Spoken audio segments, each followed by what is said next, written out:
The wind is starting to pick up. Still very, very hot and very humid today. Very unusual for this area. Very dry. What?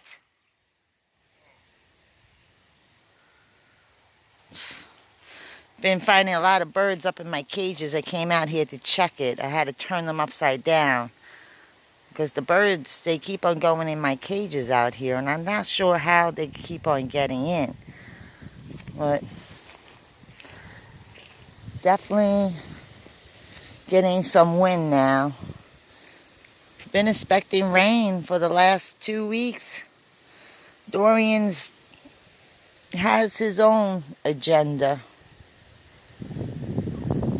I'm glad to say the birds have made it back in. But I'm looking to see, there's normally a hawk that lives in that tree right there. And I haven't seen her at all, so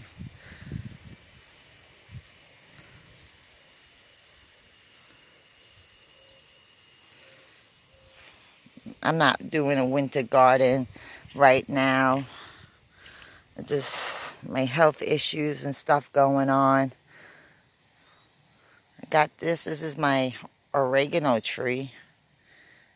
And I'm trying to figure out what this stuff is. The stuff on top. I cut them down and I dry them out. A lot of people buy them. They say they put them in their soups and stuff. So I continue to let it grow out.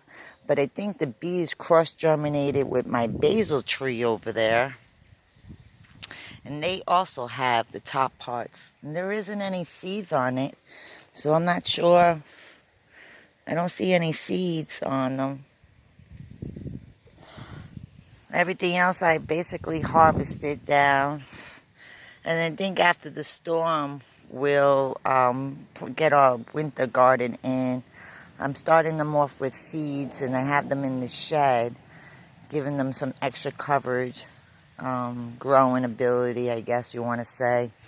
Can't put it out here now because we've been waiting for Hurricane Dorian to come in, and he hasn't made his way through. But I got my tropical bananas out here. I took all the babies, all the pups, and I put them out there on my other land, on my other portion. I got this big banana tree that's made a huge improvement. She was living in a big 5-gallon bucket, and she created, this is the mama plant. That's a baby right there, and then all the other babies are on my other property. I do grow pineapples out here on Green Steel USA LLC.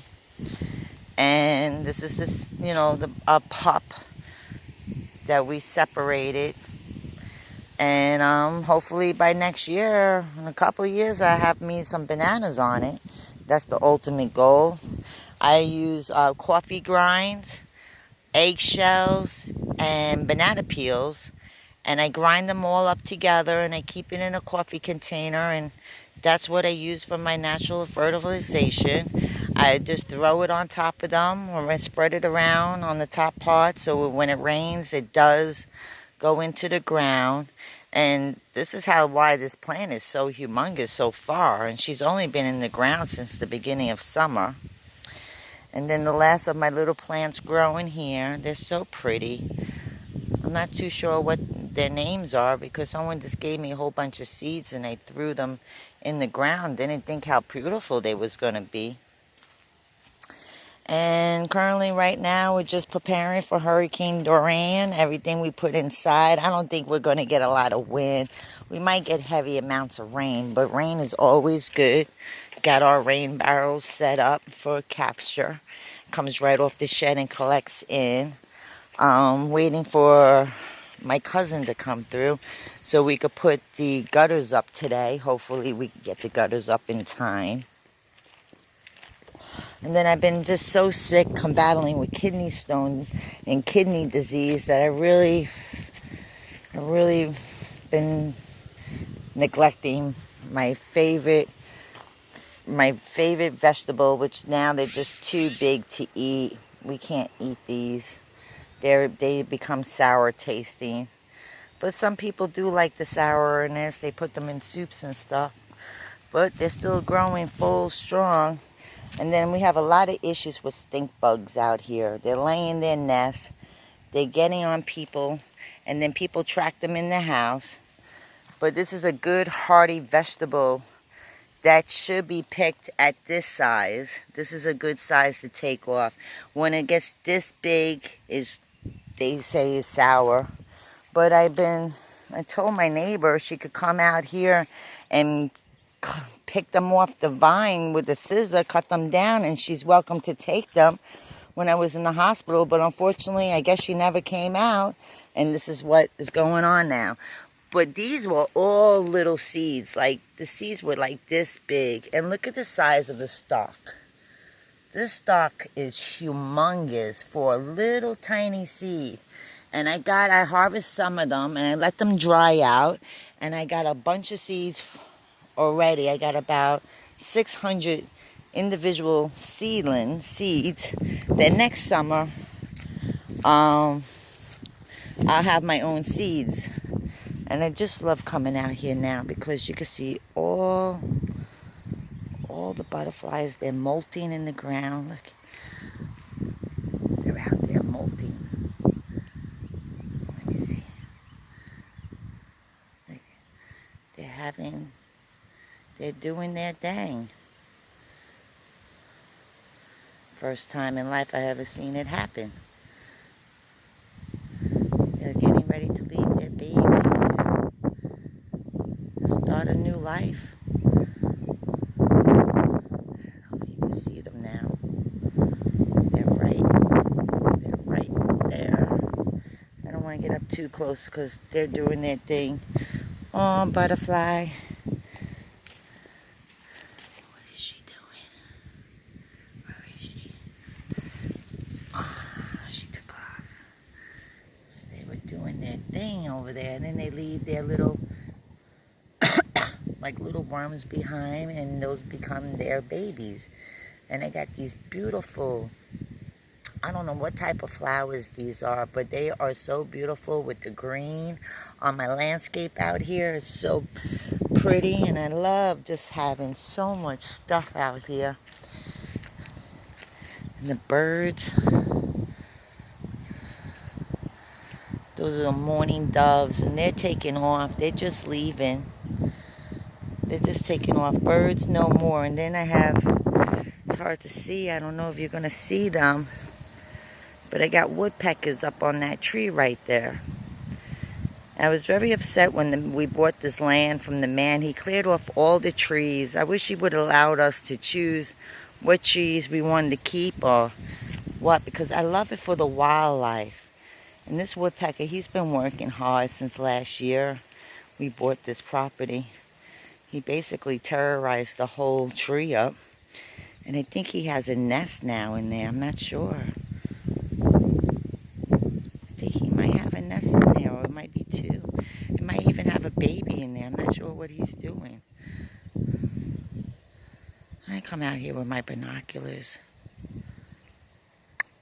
Birdie, I see you. I talk to my birds. And I got these little, they live in this tree over here. We decided not to cut down this little area only because the birds had nesters in them. So I didn't want to disturb them, but there's like these little blue birds like this big. They're all black and with blue fluorescent wings and a white belly. I can't figure out. I think they look like finches, but I'm not sure. You know, I've never lived in Georgia. It's the first full year I've been out here. And I know I have these mourning doves, and they call them catbirds, but these are the little birdies. Come out here and watch them. They live on this land. They build nests all in this thing, and I have loads of dragonflies, loads of butterflies, loads of hummingbirds, loads of red cardinals and blue jays. And I even heard I even heard an owl the other night, but I'm not sure where the owl is sitting, because I could literally hear him like he's right in my yard somewhere. And then we're just, getting ready, prepping for the storm. I do, by the way, catch rain from the top part of the shed, and it does trickle down and get into my open hole there, which is not the best rain harvesting, but it does for what I needed to do. And it's not one of the best videos that are out there on YouTube. I'm just a regular person. I don't have no specialties, no fancy cameras. We don't have no equipment out here. Everything we do is by hand. It's very hard to find anybody in my local area that is willing to give a helping hand to two displaced hurricane victims from the state of Florida. Irma kicked us out. We went back, and then Michael destroyed our lives. And we've been in Georgia since. And, I bought this 8 acres of land for under $20,000. It's rural area. There was no electricity, no running water, no septic. All this easement, wires, transformer, from the transformer pole, this wire, the anchor wire, just alone, $3,500 for Georgia Power.